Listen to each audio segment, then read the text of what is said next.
Hey, everybody, welcome to Political Vigilante. My name is Graham Elwood. I'm here in my wonderful kitchen with my Batman stuff. This was given to me by Political Vigilante fan in Nashville, Jeff T. Hall.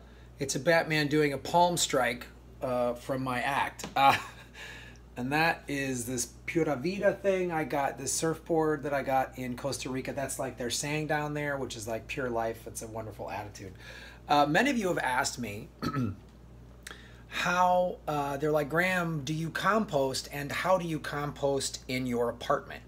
Great question. So I'm going to show you what to do. It's very simple. First of all, I bought this jar right here. This just really simple thing, right? It's just did something like this. Is it designed for composting? No, not really. There are some types that are like specifically designed to compost in an apartment. They have breathing and all this other stuff. You can get that. I just got this. I don't know where I got this. Maybe like a Target or something. 10, 15 bucks. And then I bought these small 3-gallon bio bag. There's a bunch of companies that these guys aren't a paid sponsor for me, so I'm not like, they're not paying me to say this. I've used several different types of these bio bags. You can get them at a co-op, Whole Foods, Trader Joe's, whatever. And what they are, this is a compostable, I'll show you, this is a compostable plastic bag, right? So this is made, so what it does is it deteriorates over time when you put it in there with the food and the heat. When food starts to break down, heat and stuff is eliminated. So you keep these in a cool, dry place, they'll be fine. They can last for they won't deteriorate if you keep them like this. There's several different companies that make these. And then you just like, here's I put a banana peel in here, boom. Instead of putting it in the garbage disposal, because when you put it in the garbage disposal, you're running water, you're wasting all this water to do this. So, and then also I've gotten these things. So there's again a couple companies. These are fabric softener sheets for your dryer, and these are compostable, and they come like this. So I just did some laundry, so I pulled these out of the dryer and I put them in there, which they're compostable, which is really cool. I also like to put these at the bottom of a new one, because as stuff starts to, like some of the food liquid starts to settle down there, which then breaks down these bags. So I like to put that at the bottom. It sort of like absorbs it and makes the bag last longer. Again, this is 7th generation. They're not paying me. There's other companies that make compostable fabric sheets. And then I just tie it around here. These are 3-gallon bags.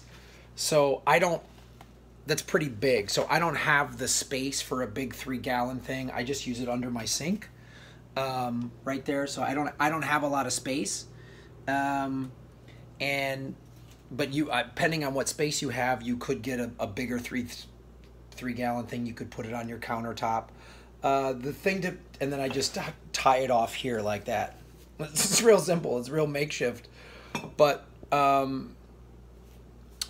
what I would recommend, these bags start to deteriorate. So if you're packing a bunch of food in there, if you're like cooking every day, and you can put eggshells in there, just no meat or dairy.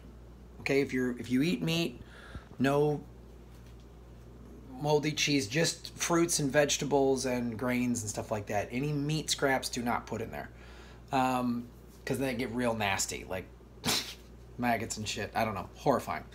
But so I put eggshells. You can put any.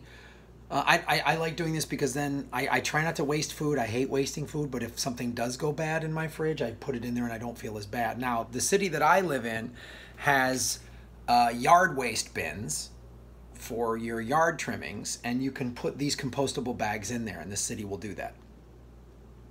If your city doesn't do that, there might be some compostable stuff, or there might just be a community garden or anything like that.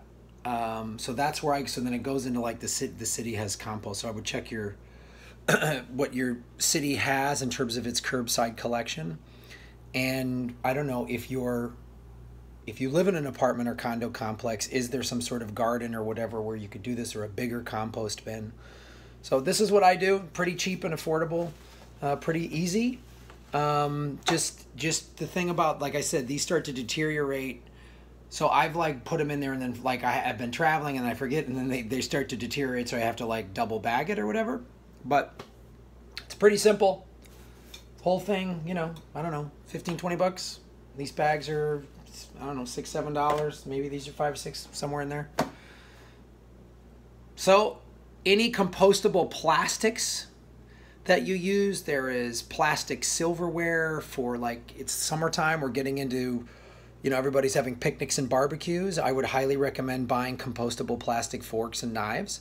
They cost a little more, but it's better on the environment, and we got to get rid of single-use plastic. I was just in Costa Rica, and that country has banned plastic. They're banning it. And it was one of the cleanest countries I've ever been in my life.